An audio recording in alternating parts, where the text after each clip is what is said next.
The horror genre is traditionally surrounded by stigma, but in this video I will try to explain why horror is the most artistically creative and socially relevant genre of modern cinema.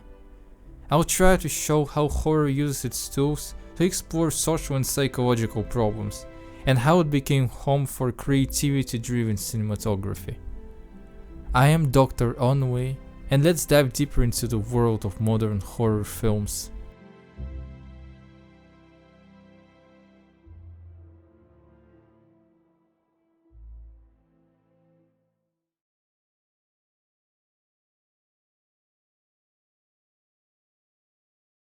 The idea of this particular video came to me once I realized that the genre that I would like to work in, if I were to write or to direct a feature film, is horror.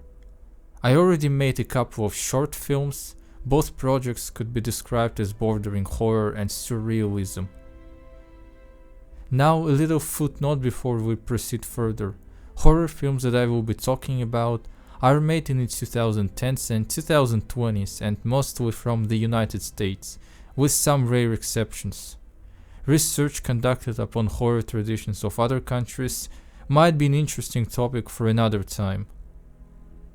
After watching a lot of modern horror films, I have come to realize that most of them aren't even scary to watch. You will not get frightened by watching Ari Aster's Hereditary, for instance. It will not scare you, but it will deeply disturb you and leave an everlasting impression, like most other pieces of media simply aren't capable of doing. Today, horror has become the genre that constantly reflects on relevant social issues. Those issues are relevant not only for the US, but the majority of the Western world as well. It would be a lie, however, to say that horror began conversing with its audience about important issues just recently. For example, David Lynch's feature debut, a film called Eraserhead, a masterpiece of surrealism in my personal opinion, was a metaphor of raising a child in a very hostile industrial environment. Godzilla as a character was created after the United States dropped 2 atomic bombs on Japanese cities of Hiroshima and Nagasaki, which brought the war to an end.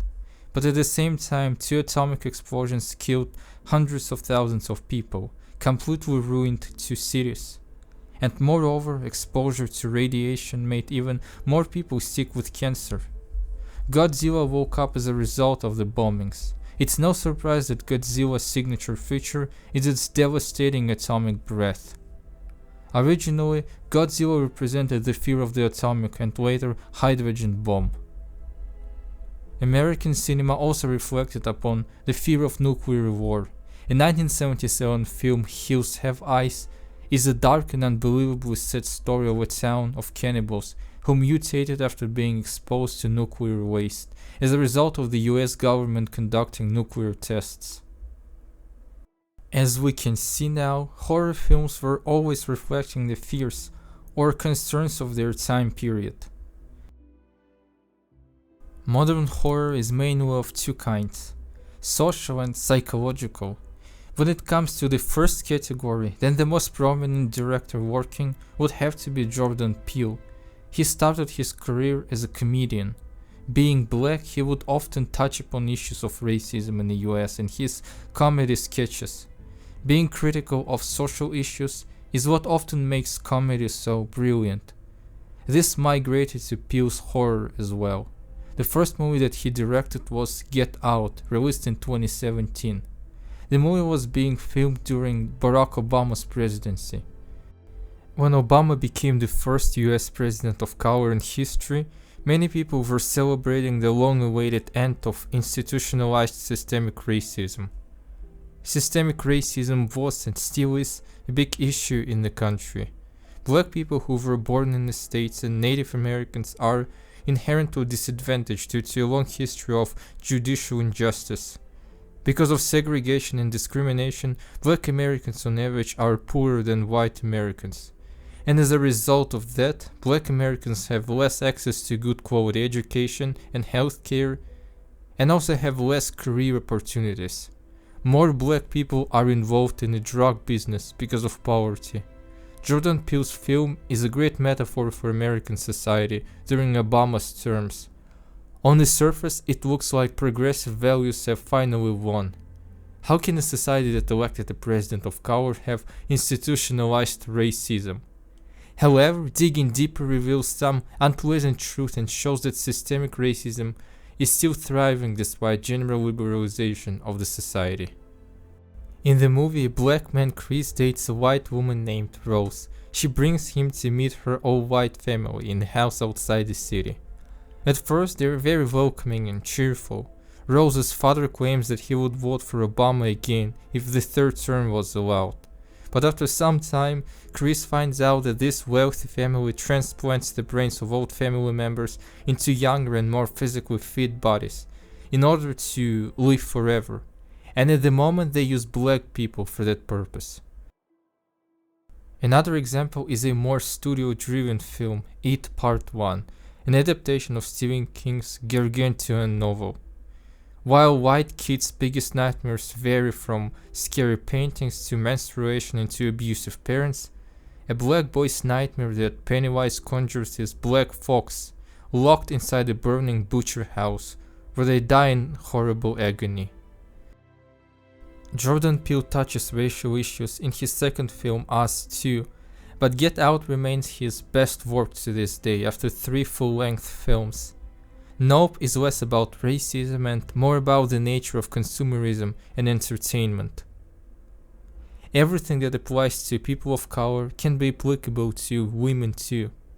The Witch, the first movie of Robert Eggers, one of the most prominent horror directors working today, is about religious prejudice against women.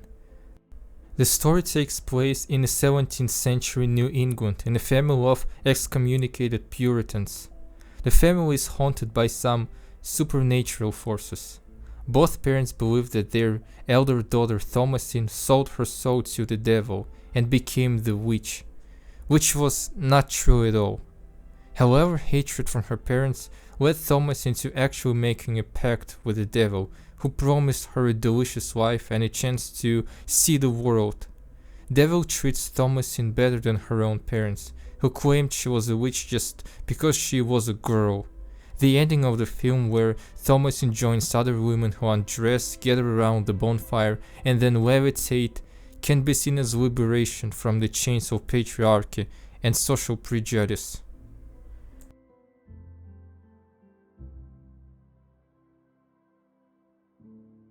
The category of psychological horror is also quite big. Besides racial issues, Stephen King's It also deals with puberty and parental abuse, both physical and sexual. Beverly's father is clearly sexually obsessed with his daughter and is waiting for her puberty to hit. That's why Beverly fears her first menstruation so much. And Pennywise conjures an image of her drowning in blood in her own bathroom. Ari Aster built his entire career on psychological trauma. In Hereditary, the family is trying to cope with the loss of a daughter, while the mother of the family, Annie, has just buried her own mother. In Midsommar, Aster's second film, the main protagonist Danny is trying to cope with the death of her sister. Both films imply that characters suffered from parental abuse. Both Annie and Danny had abusive mothers who traumatized them as children. A daughter and a sister have been the people both heroines viewed as their true family and only source of love. And after Annie's daughter and Danny's sister die, the main characters are left naked in front of their trauma and not fears. And, as most people, they fail to work with childhood trauma. A supernatural entity in Hereditary and a Swedish death cult in Midsommar are just story vehicles for main characters. Both Hereditary and Midsommar feel like Ari Aster's self-insertion. His third movie, Boy is Afraid, only confirms this assumption. Boy is Aster's first movie with male main protagonist. Phoenix's character suffers from mental health issues, which were caused by abuse from his mother. Aster drew a lot of inspiration from Pink Floyd's The Wall album, which is also centered around a character who's suffering in his adulthood due to his mother's abuse. Boy even directly quotes the music album, and the final part of the movie, Trial, is borrowed from the album, which also ends with a grandiose trial. Both trials take place in characters' heads. Boys Afraid feels like a dream where you can discern the main plot, but the elements of it seldom make any sense. In that regard, Boys Afraid reminds me of David Lynch's Eraserhead. That film was also constructed to feel like a dream. If Bo deals with the loss of a father, Australian film Talk to Me deals with the loss of a mother.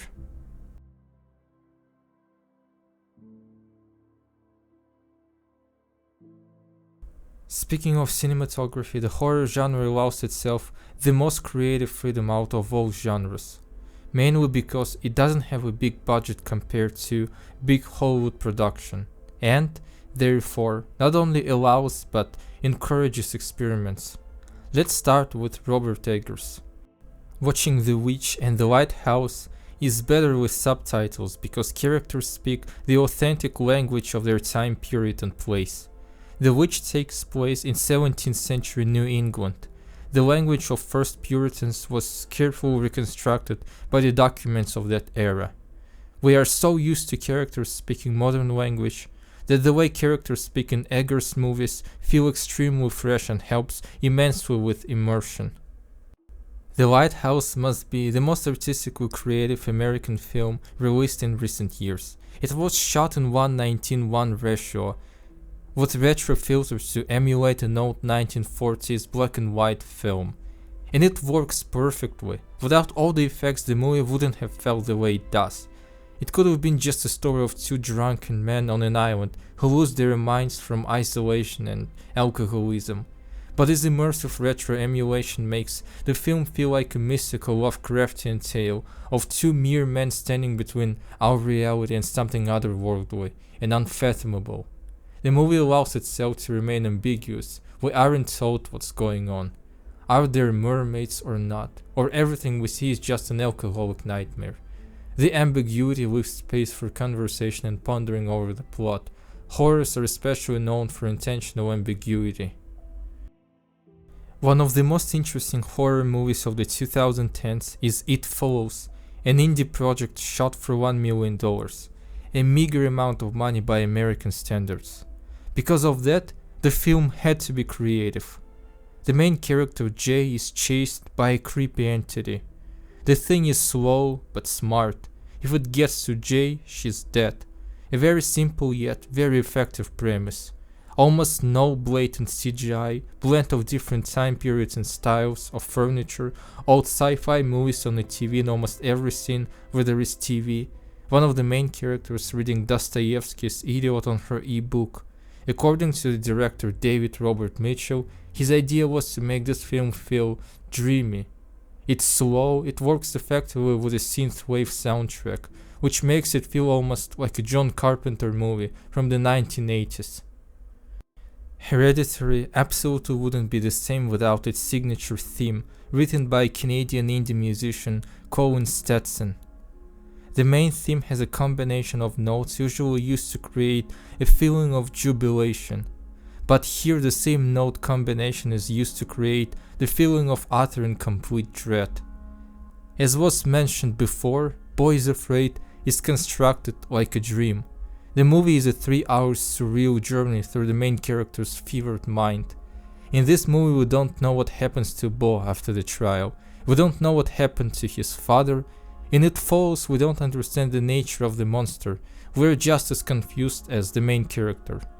And at the end we don't even know whether the monster was defeated or not. In Quiet Place there are almost no dialogues or monologues due to the fact that monsters possess extraordinary hearing abilities, but are blind, so they hear any whisper from miles afar. Actors had to rely almost exclusively on their non-verbal skills. Fear is the strongest feeling that evolved with us through millions of years. Without fear, our ancient ancestors wouldn't have survived and passed their genes to their posterity. Fear is the strongest emotion, and horror makers use this emotion to convey important messages, to finally talk about their own trauma using expressive cinematic language.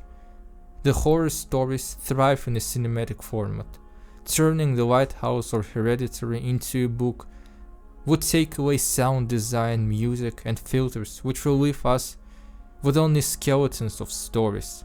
Horror cinema evolved into something where any creator can find a place in a story to tell. Horror feels like a breath of fresh air, from creative writing to cinematography, to performances from actors. The combination of it all makes horror the most creative genre of our time.